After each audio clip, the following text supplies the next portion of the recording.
Hey, what's going on, Sumolings? Can you see and hear me? Let me know if you got me in the comments. It is Chris from AppSumo here. We got a yeah. You can hear me. Very blurry.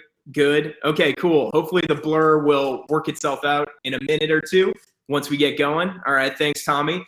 So today, let's see, Matt. Can you hear me as well? Oh, I don't know if Matt can hear me. He is typing. Awesome. So glad you guys are here. Let me just check in on Matt, make sure he's going well.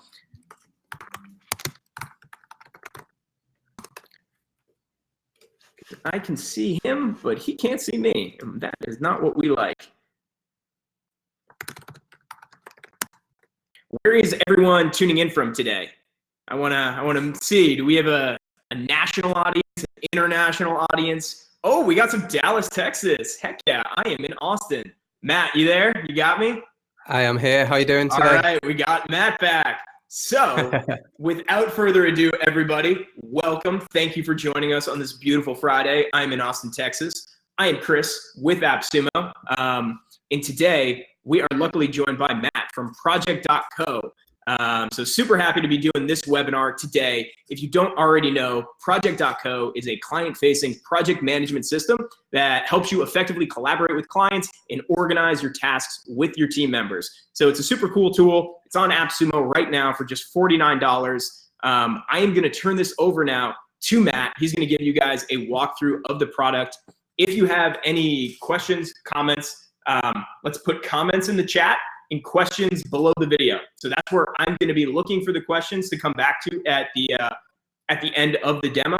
So let's make sure the questions go in there because it's tough to sort through the comments. But yeah, thank you guys for joining us. Matt, I will turn it over to you. Thank you for being here as well. And yeah, let's get this rocking and rolling. Awesome.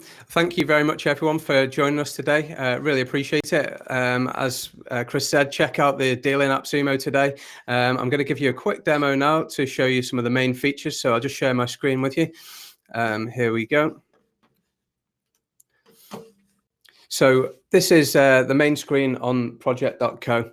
So this is where you land when you first open Project.co. You see a list of all projects. So the first thing you actually see is My Projects. You can see up here we have a My Projects link, and this is any projects for me that I'm part of. So it means that I'm only initially seeing projects that are for me, that are relevant to me, that I'm actually allocated to.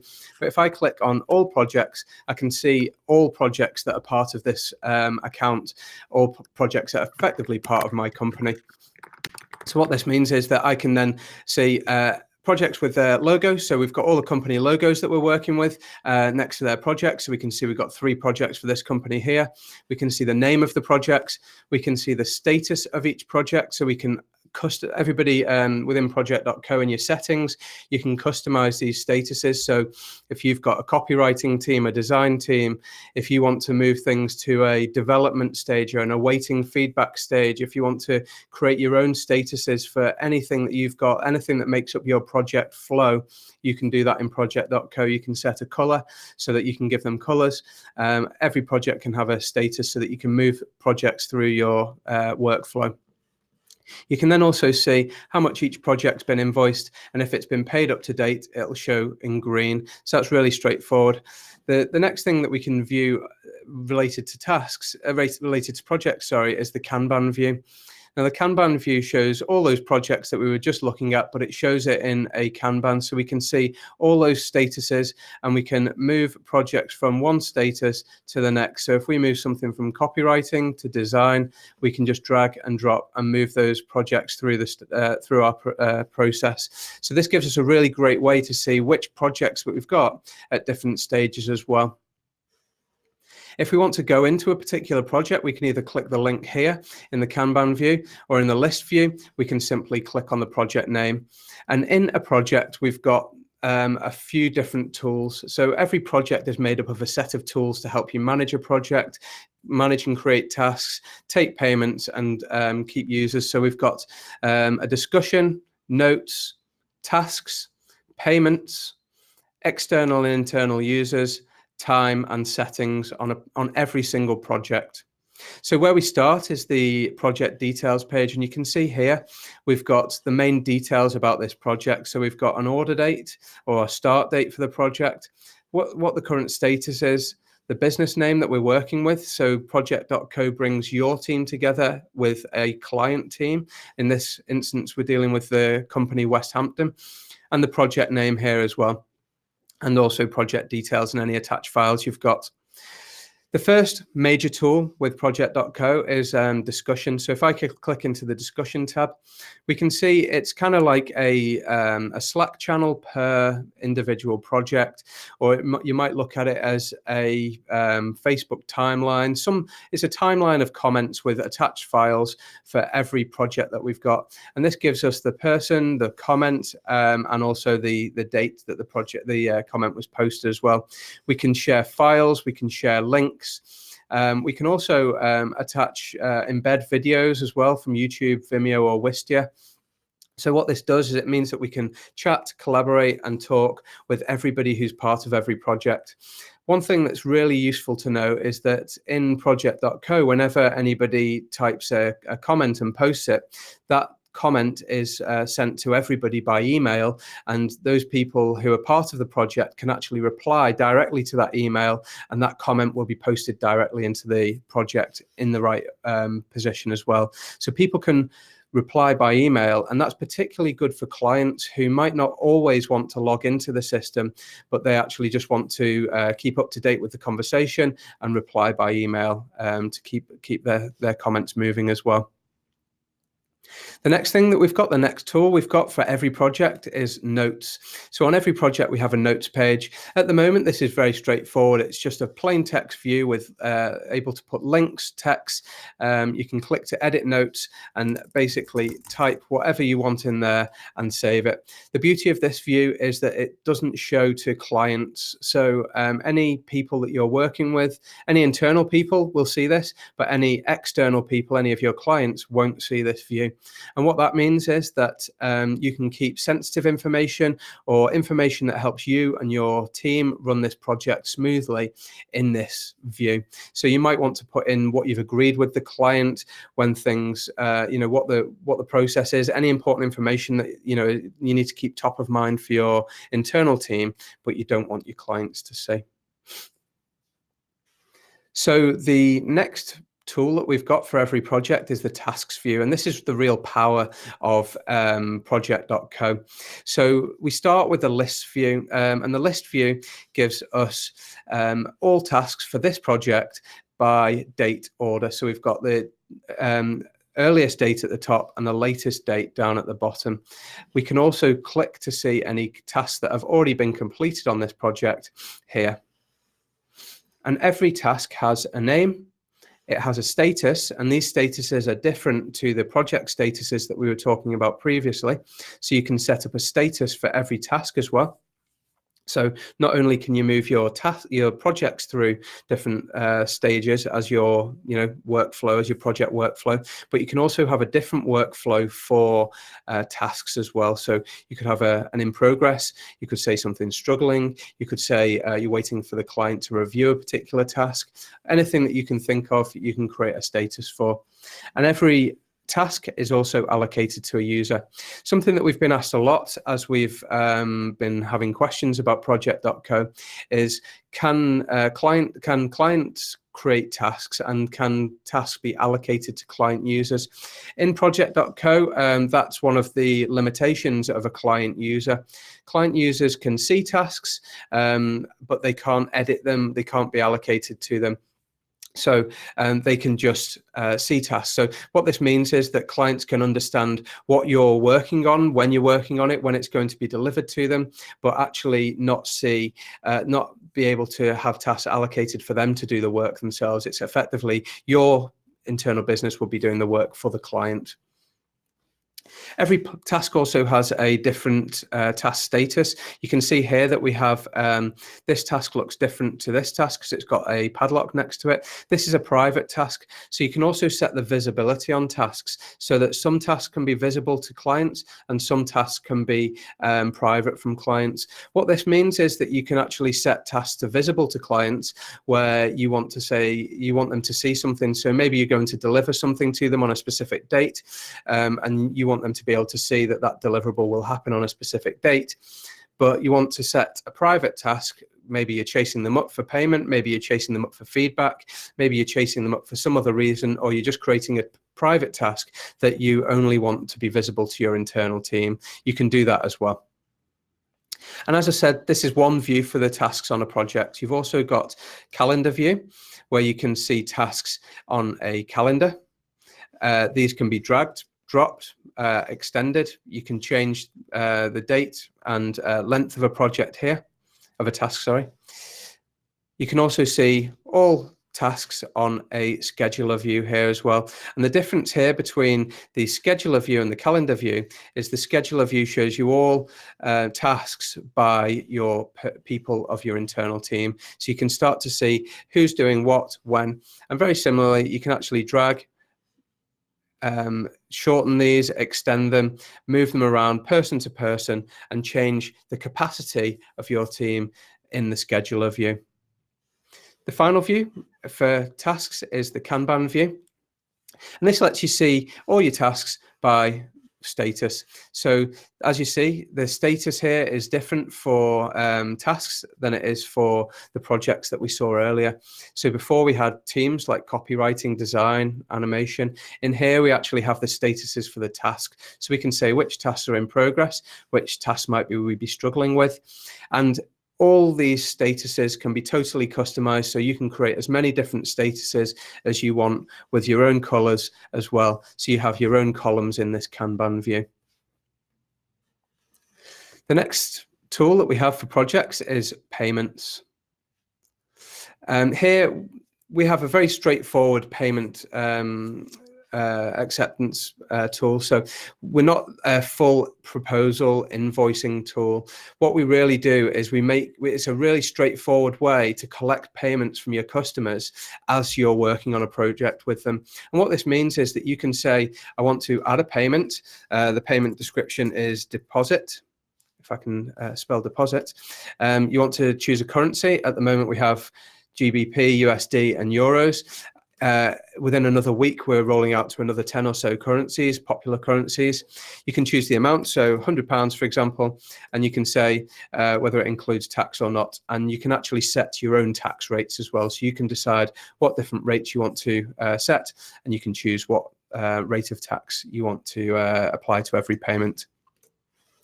When you submit and create that payment, you'll see this view here.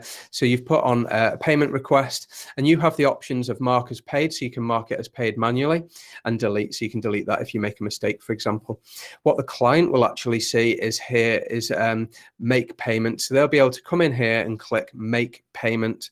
And what that means is that they can click make payment and they'll see a pop-up that asks for their credit card details, and that is a direct integration with your very own Stripe account. So we don't process payments through our service. We actually allow you to connect directly to your Stripe account. And then when the client pays, that payment will go into your Stripe account and the payment will be processed through your Stripe account as it normally would be. So that payment will go into your account within, usually the next few days. So what this means is we've got a very quick way to request and for the client to make payments. Whenever a payment's made, you'll see view invoice here. And what we do when a successful payment's made, we actually generate an invoice so you and the client can print off this invoice. Currently, we don't actually integrate with any accounting packages, but within the next 2 months, we have on our roadmap to integrate with Zapier, which will then help us push invoice data to all popular invoicing platforms, QuickBooks, Xero, and the like. So this means that in the future, you'll be able to push your successful payment data from project.co into your accounting package through Zapier. The next tools that we have on every project is external and internal users. So this is where you bring your team, the internal users, and the client's team, who are the external users. And it's bringing those two teams together to work on every project. It's very straightforward to click and add a new internal user. If it's somebody who's already been part of your team, or is already part of the client's team, you can choose them from the drop-down menu here. Or if it's somebody new that hasn't been invited before, you can click invite someone new here. So if I was to click to invite Helen, I can click OK, and you'll see that Helen is now in the list. If Helen didn't want to receive notifications on this particular project, we can click to turn off anybody's notifications on a project by project basis. This means that they can log into projects, but they don't necessarily have to receive the email notifications every time a comment's posted. Next, we have time. So on projects, we have again, we have a straightforward way to record and track time. So we don't actually have a way to track time within project.co. We leave that to people's other methods for doing that, whether they like to write it on a post-it note or keep it in a spreadsheet or use a time tracking software. People can do that and then come into here and actually allocate or track record that time in project.co. So you can see on this project, what we've done is we've allocated some time. This is the time that we expect to spend on this project. And we can do that by clicking edit allocated time. We can say we want the copy team to spend 3 hours. We want the design team to spend 10 hours, or we could say 12 hours, and we want the other team to spend 2 hours. When we click to update, that is reflected in the allocated time. And then when your team actually work on this project, they can come into the time tab, which I'll show you shortly, and they can then record every set of time that they spend on each project. Again, as I said, with the payments, we're going to integrate with Zapier soon. So that will enable us to connect with all popular time tracking tools so that your time tracking data can be automatically pushed into project.co so that you can see your time against projects no matter what tool you're using, as long as it integrates with Zapier. And this means that once we've got our allocated time and we've got our actual time in here, we can start to see how our time, looks compared with what we actually expected to spend on a project. The last tool that we have here is, it's not really a tool, but settings.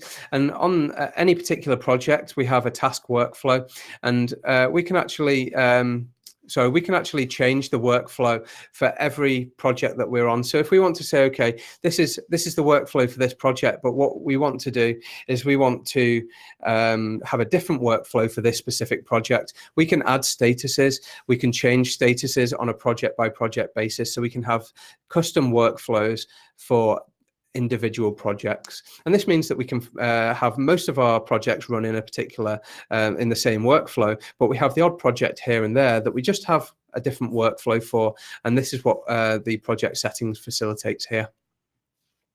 So just to summarize on the projects, we've looked at the project details, we've looked at the discussion, the notes, tasks, payments, external and internal users, and time.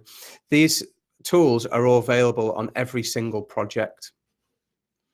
What we also have down this side is a set of master tools. So here we have projects which we've already looked at, which shows us all projects in this workspace, in this account, and we can view those against all and my.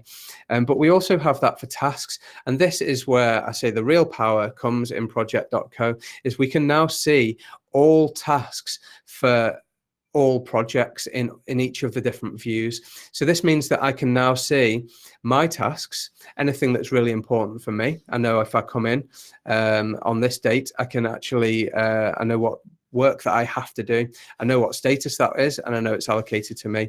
If I come to all tasks, I can now see all tasks on all projects allocated to the different users by their different statuses, sorry. This is all different projects, all the different tasks on each of those different projects. So what this means is that your team can come in, they know on a particular day what they have to work on, and you can see who's working on what on each day as well. We can also then see that in the calendar view to give us a bird's eye view of the different tasks that are being worked on by all our different people on our team.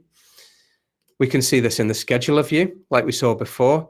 This is much more useful when we're looking at all people, because we can now see, okay, when we get down to here, for example, you can see that Daryl is getting a little bit busy on the 24th. So perhaps what we do is we reallocate this to Helen, and we say that task could be better suited to Helen. So now Helen and Daryl are sharing their workload better. And what this means is that you can manage your team capacity in the best way that suits you. All of our different master views, so the views down this side, have filter options, and this gives you a really powerful way to filter every page by lots of different options. So here we could say I'm the design manager and I want to see all projects that are part of the design team. So I've used that filter. Now I'm just seeing projects that are part of the design team. I can hide empty rows. So now I'm just looking at tasks that are for people that are part of my team. And this gives me a way just to see things that are really relevant to me and what I want to find. We can also see all tasks on a Kanban view as well. And this lets me move tasks through the Kanban view as I showed previously. We can also see a master view of all people. So we can see all people on our, sorry, a bit of automation there. We can also see all people on the account as a whole. So I can go in, I can send somebody a password reset, I can edit their settings, I could change their role so that they're a manager instead of a team member. I could reallocate a client to a different company or invite a new person to an existing company as well. I can also manage all the different companies that we work with in here as well, and see all the different people that are part of those companies. If I go to the files view, the master files view, this shows me all projects that are uploaded on every single project. Very straightforward way to look at all files that are viewed on every single project. Again, I can filter these so I can see files that are just part of specific projects, or files that have just been uploaded within a particular date range, for example. Time lets me see time that's been added by my team. So I can see that Daryl is part of the production group. He's added some time on the display campaign banner refresh on the 18th of July, and he's added 2 hours. If I want to come in here and record my own time entry, I can do that. I can say I'm using the user Lexi May Heath here, part of the copy team. Here are her projects. I can say that she is adding some time on the monthly newsletter, 2 hours, and we'll add those in for today. And that is a very quick way to add some time on a particular project. Last but not least is the reporting function. The reporting function lets us see a group of projects. So if I go to the filter options to kick this off, I can see when hours have been added on a project. So I can see any hours that have been added in July, from 1st of July to now. And this gives me a really nice way to see what hours have been allocated on a project, and what hours have we actually spent on those projects. That gives us an efficiency calculation, so we can start to work out where are our efficiencies, what projects are we actually doing well on, here for example, and what projects have we spent more actual time than we had allocated, in which sense our efficiency is reasonably low. On every account that you have, you'll have a set of settings. So we have a way to update your date format, your time zone. You can change your domain name once you have an AppSumo code. So you could have this on projects.yoursite.com, for example. So it actually follows your domain name. You can upload your invoice information so that on the invoices, your data shows your logo as well.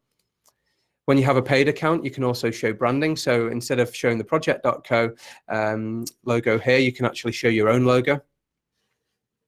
You can create groups. So groups might be teams within your business, copy, design, production. You might have sales, administration, any groups that you want to add. You can add your own groups.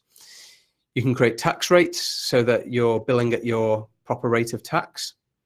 And as I said previously, you can create various different task types and task statuses, as well as project statuses as well. You can also set up different payment providers so that you're integrating with Stripe or SagePay so that your payments are processed within your own payment processor. And you can also decide whether to record time or not in your workspace. If you don't record time as a business, that's totally fine. You can choose no. If you do, then you can choose yes, and you have all the time recording options in the system as well. Obviously, people have been asking questions. I'd love to answer any questions that you have. So I'll stop sharing my screen now and answer some questions that you have been firing away while I've been giving that webinar. Awesome. That was great. Can you hear me?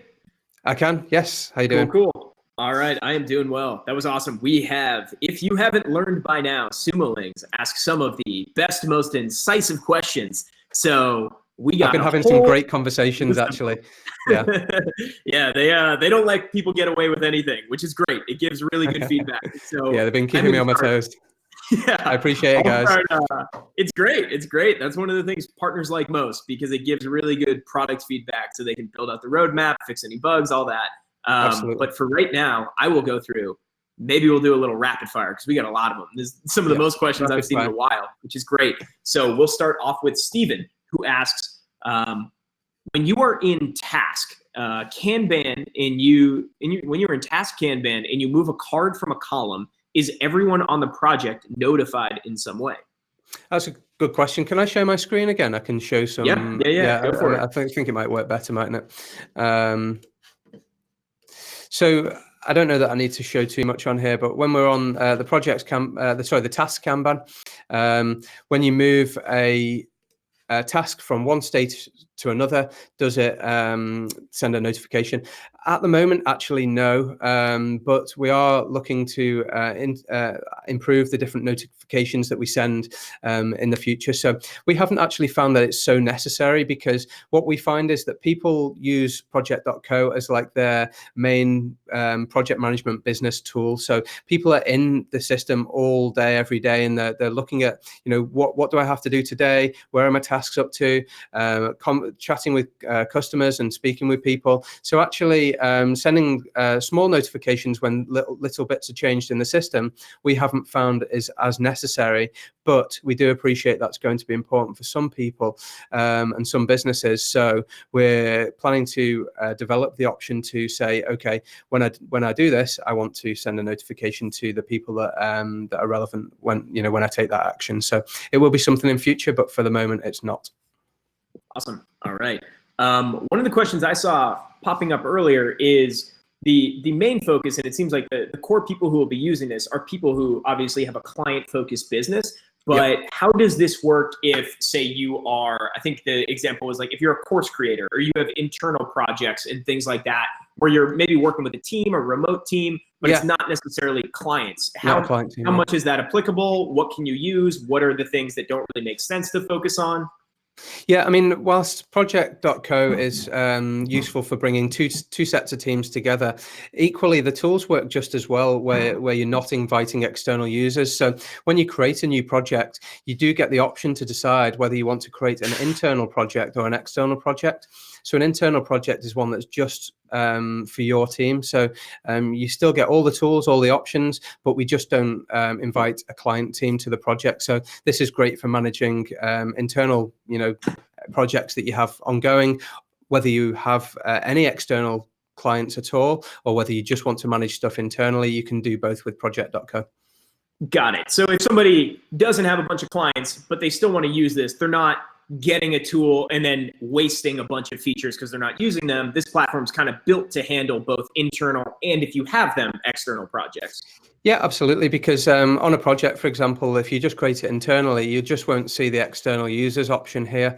You see everything else. So you'll still have all your internal people. You can still chat and collaborate, share files with your internal team. So it actually works really, really well if you're just using it as an internal tool as well. It's a good way to keep everything in one place, separated into the different projects that you're working on. That's great for whether you're working with clients, but it's also just as good if you're working with an external team as well. Yeah, and I think that's a really important point for people to get, because yes, this is great if you are working with clients, but don't be scared off that it's not going to work for you if that's not the way your business is focused. Everyone has projects going on, a lot of things going on. I mean, AppSumo, we don't really work with or I guess we work with partners, but no real client-facing stuff. Yeah. But still, having project management tools is super useful, and this fits right in that category. Yes. And what you can do as well, just to follow on from that, is you can actually change a project from an external project, so it's got into external users, to an internal project, or the other way around. If you start an internal project and you say it'd be cool to get this company involved, then you can do that as well. Sweet. Grace, that answers your question right there. For anyone else on here, if you don't know, again, you can ask your questions below the video where it says open questions. You can post them in there. That's where I'm going through right now. So it's a lot harder to go through the chat to filter through questions. So drop them below the video. Next up is Joey. Wants to know, can tasks be categorized and then filtered by task and by user? Yeah, absolutely. So what you've got here, if I go to the main tasks view, when we're on the task view here, I'll go to all tasks so I can see not just the ones that are allocated to me. We have a filter option here, and the filter option is really powerful. So we can filter by name, we can filter by user or group. So we can actually say not just by user, but by, can you see on the screen share the actual drop down as well? Yeah, cool. So you can see the groups here, production, design, copy. You can set your own groups. So we could filter just to the design team, for example. We can filter by company, so we can just show companies. One of the things that Joey would particularly ask about there is types. So we can say we've created a type for private or internal schedule or external schedule. Any task type that you might categorize, you can filter by. You can filter a task by date range as well, and status, so you can decide which of the statuses you want to see. And this means that if you choose a range of these options, you can really, really drill down into a set of tasks that matter to you. Excellent. That's awesome. I see people asking, yes, this is being recorded. There will be a replay that is being sent out. I know, Sherry, you asked that in the comments. So yes, we will get that out to you. If you hopped in early, or you gotta jump out and you don't want to miss anything, don't stress. We got you. Awesome. Okay, that answers Joey's questions. You can categorize all that. Next question is, are there plans to integrate with PayPal? Yes, it's on our roadmap. It's actually high up our roadmap. So yes, we have Stripe and SagePay, and PayPal is our other payment processor that we're going to be integrating with next, and that'll see us for the foreseeable future. Excellent. All right. Next up, templates for easy duplicating projects. Estimated time of arrival. Yeah, I mean, it's really, really cool, actually. When we launch on AppSumo, people ask all these questions, and we've got a feedback page here, so a feature request page. Awesome. And templates, you can see, has got 41 votes here. It's by far our highest rated feature. So yes, obviously, we're going to be looking at that fairly soon, and adding that into our roadmap. In terms of time, it's really hard just to sort of say a time frame. I don't want to commit to something and then, let anybody down. We have lots of things that are being developed at the moment, mobile apps, Zapier integration, and a range of other things. So this will be part of that. I'd hope that it can be implemented within the next few months, and that would be a realistic timeline for something that's hot on our feature request list. That's great. If you want, could you post that URL in the chat? I'm sure people would love to get in there and see what other people are requesting. And if they have anything else, then they can get to that there. Awesome. Yeah, absolutely. Hope that's helpful for folks. Next up, asking about, is there an iOS version, or will there be? Yeah, Not at the moment, unfortunately, and I know that's kind of something that's really important for everybody. It's high up our priority list as well as mobile apps. Mobile apps and integrations is really high up our list. So yes, they will be coming, mobile apps and desktop apps as well. We see those as really important to make sure that people can use project.co wherever they are. Cool. All right, Dan is asking, does this link to a Gantt chart for project management or a mind map? I'm looking for some more visual tools that are not just a sea of words. Yeah, at the moment we just have these task views. So the closest to like a Gantt would be our scheduler. So that's the closest that we have at the moment. It's not necessarily exactly like a Gantt. It doesn't have dependencies and things like that, but that's as close as we've got at the moment. Sorry, I'm not sure why that didn't just show fully there. So you can see all the different tasks here. You can see who's got to do what, when. You can drag these around so you can move them date, but they don't have dependencies like a Gantt chart would. Mm-hmm. Okay, very cool. Yeah, I think that view looks great. I love that. All right, next up, Kanban view. Tasks can't be edited by clicking on task. It seems like they need to be viewed in list mode in order to edit them. Is that true or false? And if so, what's the way to handle that? Yeah, it is true at the moment. Again, it's a view that we like very much. It's straightforward in terms of actually moving things through a process, but we do have improvements to make in terms of the ability to click to edit a task from here. So you would actually have to be in list view to edit a task where you can click the edit and see all the options here. It's not difficult for us to add this. It's straightforward functionality that's already in there. It's just a case of us doing some front-end work to actually improve how people can see that. Another way to look at this, though, is that the list view is kind of useful for seeing what's to be done on a certain date. The calendar is useful for actually dragging and dropping things between dates. The scheduler is great for capacity, and the Kanban is useful for moving things through statuses. So they each have their different uses. But at the moment, yes, I know there's an improvement to be made there. Awesome. All right. Next up, are task statuses customizable? Yes, absolutely. So all these statuses here, if we're in the tasks, are customizable. So if I go to hover over my user profile here, go to Workspace settings, I can go to task status here, and you can see all the different task statuses. So I could click to add a new status, give it a name, give it a color, and that would add that status to our list. We can also drag and drop them to put them in different orders based on how you want them to lay out in the Kanban view as well. So a higher one would show further left, a lower one would show further right. Mm-hmm. Awesome. Awesome. Good question, Reed. All right, Grace. Looks like there's a couple questions. One, what workflows and automations does project.co provide? And two, can we please have non-PayPal, non-Stripe payment methods too? Even offline payment is helpful. So maybe a manual entry or something like that? Yeah, so I'll answer the first one. I mean, when we've created project.co, we've really tried to keep it workflow agnostic. So it's kind of, you can come in and create your own workflow. So if you go to project status here, the flow would go in, say an animated video, it would go through brief to copywriting, design, web design. Web design totally doesn't fit an animated video, but these might be your processes where you actually move it through a process. You can add new statuses, change them, and that means that you're creating your workflow in project.co. You can then have a separate workflow for tasks as well, so you can create your own workflow effectively. In terms of payments, the question was around manual payment or like other payment providers and manual payments. So actually, unfortunately, we don't have any other payment providers apart from PayPal on our roadmap, and we definitely will support other payment providers in future. But at the moment, there's no other payment providers on our roadmap. But we do have the option to manually mark things as paid. So say, for example, we add a payment, it shows here, we have the option to manually mark this as paid.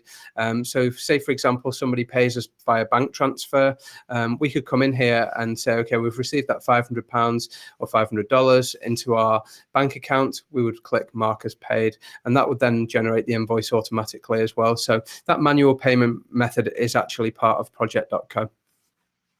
Heck yeah. All right. Grace, hope that answers it for you. Thanks for the question. All right, Vishal, to make things easier, is it possible to group, sort, visible, not visible tasks for clients? I'm a bit confused by that question, but maybe you could take a shot at it, or Vishal could ask it differently. No, I think I know what's being asked here. So awesome. We have different task types, and a task type also has, this probably is a confusing answer as well, but it has a visible or a not visible to clients option. So we can create something that is private, like I mentioned before, and this task is private. So if I actually want to I think there was a question there, to create those, we can create all sorts of different task types, and they can each have either a visible or not visible option. And then we can actually filter and sort those. So if we want to see just task types that are private, I can come in here, filter those, and now we're only viewing tasks that are private in our list. Cool. All right, we got some questions from Jackson Dean Chase. Here we go. First one is there a percentage completion status feature? At the moment, no, that's not something that we actually have. So a task has its status, but it doesn't have a percentage completion ratio or amount. It's not something that we have at the moment. Okay, all right. Next thing Jackson wants to know: Stripe integration for payment. I think we've answered this before, but yeah, we have that. Give him a quick one. Yeah, we have Stripe integration. So to actually enable that, you would go into your account, go to the payments page in settings, and you can add your, I think it's the secret key and I forget the name of them, but there's two different keys that you add in. You then choose your currencies that you want to accept, and you can add it. You can set that up on test mode, so you can test it out, and it would send test data to Stripe, or you can put that on live mode, and that's when you can start accepting payments from your customers in live mode. Awesome. All right. Meredith wants to know about recurring payments and invoices for clients that are on retainer. How would that work? Yeah, so at the moment, we don't actually have recurring payments. We actually just have the option to take one-off payments in a very straightforward way. So you would add a payment, and that basically is a payment request for a client. So you get to the end of a project, and it's like, right, the final amount's due on this project. You would set up a payment, and that would be then able to be paid by the client. But we don't have a way at the moment to create recurring payments. But if I look back at our feature request list here, we do actually have recurring payments, which is still fairly high at the top of our list here. So this list actually goes super long. So recurring payments is actually one of our highest rated things here. So, it's again something that we'll look at in the near future. Awesome. All right. There's a question that both Joey and Emmy asked, basically about a master admin view. Is there a way to have a view where you can see all the users and all of the tasks that's kind of exclusive to just the master admin, or is that viewable by everyone? Yeah, I mean, when you create a user, you get to decide whether they are a client, whether they have, and then there's 4 different team roles. So they could be a contractor, so they only have access to projects that they're part of. They could be a team member where they have normal access to all projects. There's then a manager role where they get to have edit and delete access to projects as well. And then there's the account owner role, which gets visibility of everything. So all the team roles get visibility to most things, and the clients get reduced visibility to only their things, similar to the contractor role. We actually also have in our help section, if I go to help.project.co, we also have, if we go to people and companies here, there's a really useful article here called user roles. And this shows you all the different things that every user can do, what they can't do, what they can do. And this is a really good way to understand, what the roles do and what role you should allocate to different people. So I'd urge people to have a look at that and understand what role they should allocate. Awesome. Cool. Hope those answers the questions for Joey and Emmy. Next question. Is client interaction assignment on the roadmap? If so, how soon? I'm not sure I understand that question. Yeah. Client interaction. All right. Client Tiffany, interaction assignment. Yeah, it says, let's see. Is client interaction / assignment on the roadmap? Yeah, I'm not quite sure. Tiffany, if you want to take another stab at that to make it so we're clear on what you're asking, happy to take another shot at answering that. Let's go on to, let's see what else. Yes, for the people asking, there will be a recording of this webinar we'll be sending out afterwards. So if you missed anything, we'll get to it. You can watch it there. So let's see. When Stephen is asking, when you add a payment to a project, is the client automatically notified, or do we just need to nudge them? Yeah, so kind of similar to how I mentioned about notifications when you changed the task type earlier, there's currently no notification when you create a payment, because you would actually create a payment request and then you're straight into the discussion here. So it's easy just to say, I've just added that payment for you, so it's ready to be paid when you're ready. So it's that's the discussion page is the place to chat. And also you might want to tell clients, or you might want to set payments up for future. There's all sorts of different options. So in the future, we do plan to have a little checkbox when you're creating a payment. Should we notify people on the project that this payment's been created? But we don't currently have that. It's something that we're going to add in future. Cool. All right. We have some questions about recurring projects and recurring tasks, both Tommy and Jeff. So Jeff asked, are there recurring emails sent for tasks, nudging clients for things that are needed from them? And then Tommy asks, recurring project tasks month to month, can they be automated to show on the calendar each time?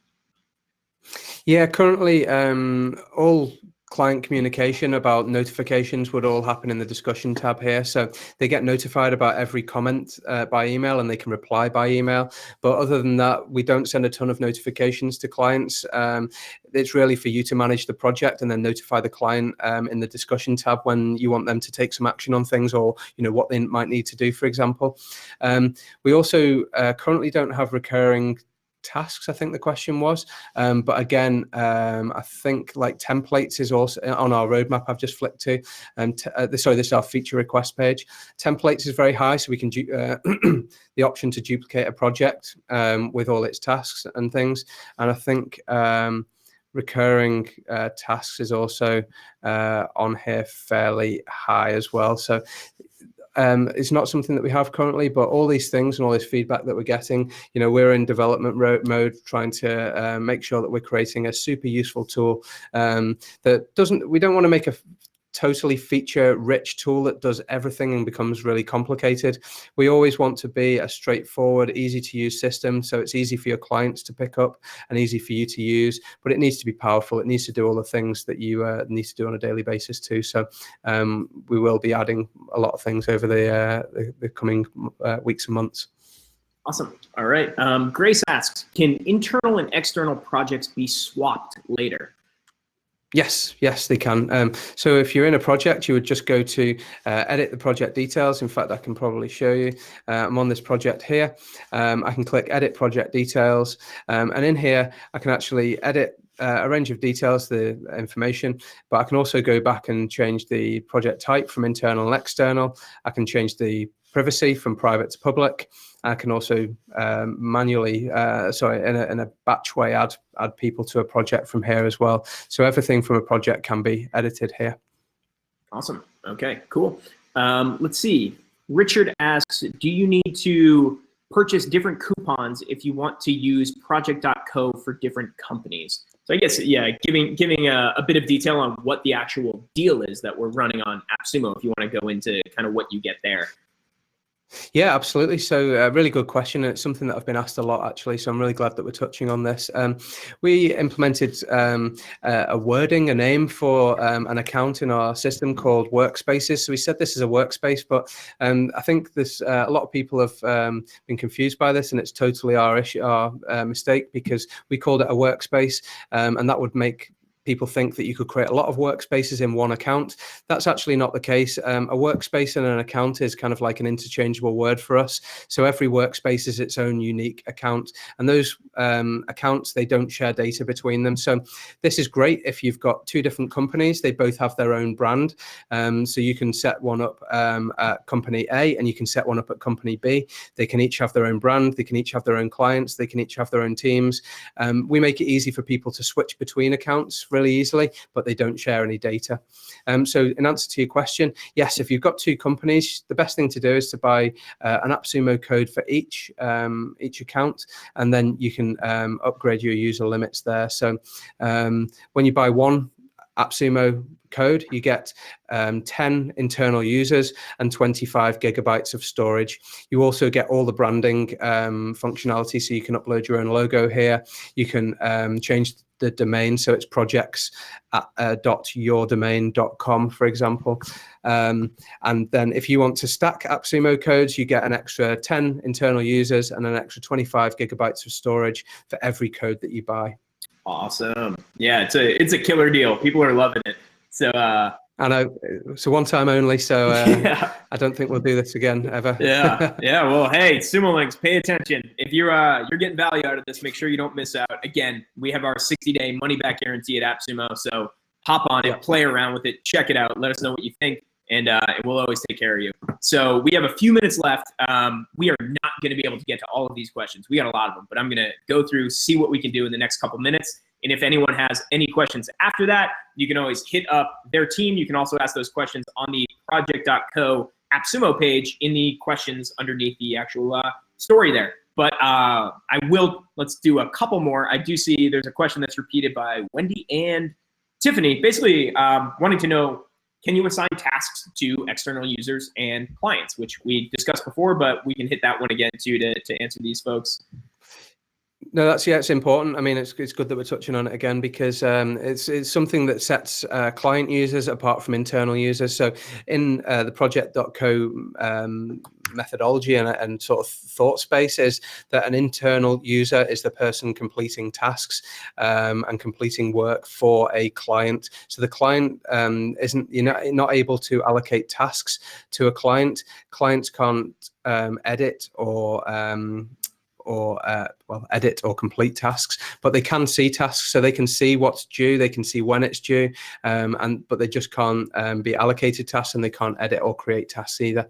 So that's the important distinction between internal and external. If you did want to have somebody who could only see certain things, but you did want to allocate tasks to them, a contractor role would be the best thing to do, and that would be an internal role. So it's classed as an internal person, because it'd usually be a freelancer or somebody that's working with you for the client. But you can allocate tasks to a contractor role, but you just can't, but they can only see projects that are allocated to them.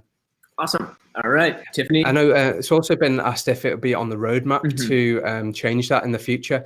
At the moment, it's unlikely that will change. It's possible if we get lots of feedback that that's the preferred way of working. But all our current customers and everybody who's signed up, that's how our system works. It's kind of like an internal team and an external team, and they have their different ways of working. So that's kind of like how our system works. But yeah. Awesome. Yeah, I see a handful of the questions basically about roadmap stuff. We went over that. If you guys missed that, feel free to check it out in the replay. We also posted in the chat where you can actually see the roadmap, add stuff to get upvoted on the roadmap and things like that. So I know we got some stuff about Thrive themes. Kim is asking about proposals and contracts and things like that. So if there are things that you guys are interested in, feel free to check out the roadmap. If it's already there, give it an upvote. If not, you can add it to that. So awesome. Let's see. Let's do a couple more. Trying to find. All right. Jeff asked, on task dates, how do they get updated if they don't get done on that? In other words, how do I make sure the task gets done in the order they're supposed to? Um, I'm not quite sure how to answer that. I think the tasks, they stay on the date. So you see here, actually, a lot of the tasks in our demo view here, much earlier this month. So 12th of July, for example, this task hasn't been completed. But if we did want to go in and edit, we just changed the status from open to complete here. And that's how we changed that project. You can see that's now gone out my list. So the system doesn't necessarily make sure things are done on a certain date, but whenever anybody goes in, they look at the main task view here, you can always see overdue tasks because they're right at the top of the view here. So if anybody's got any tasks, and if your team that have got any tasks that are lingering from a few days ago, it's really straightforward and easy to see that because they're right at the top of the main tasks view. Awesome. Excellent. Well, that is all we have for now. So thank you guys so much for joining us. You guys asked some amazing questions. Really appreciate that. That was some of the most questions I've seen in a while. So great. And Matt, I want to thank you for taking the time to hang out with us, walk through the product, answer all those questions that we shot your way. Everyone, let's give him a big round of applause. This was super cool. It's a really great product. Hope everyone on here will check it out. It's in AppSumo right now, just $49. You can see it in the browse page. We'll be getting that replay out to you guys. But yeah, as Matt said, this might not be around for long or ever coming back. So if you're interested in it, make sure you hop on it. Super cool tool. Matt, do you have any final words to our Sumo link before we pop off? No, I appreciate everyone's questions. Thanks very much for getting involved, taking the time to watch a 1-hour webinar. Really, really appreciate it. If anybody's got any questions, shoot them over on ideally the chat function. If we're not straight on those, we will be pretty quick because it's really important to us. So love to chat further with everyone. Awesome. Thanks so much, Matt. We'll be talking to you soon. Sumo Links, thank you guys. Have an awesome weekend. And don't forget to check out project.co. All right. Take care, everybody. Bye-bye. Bye.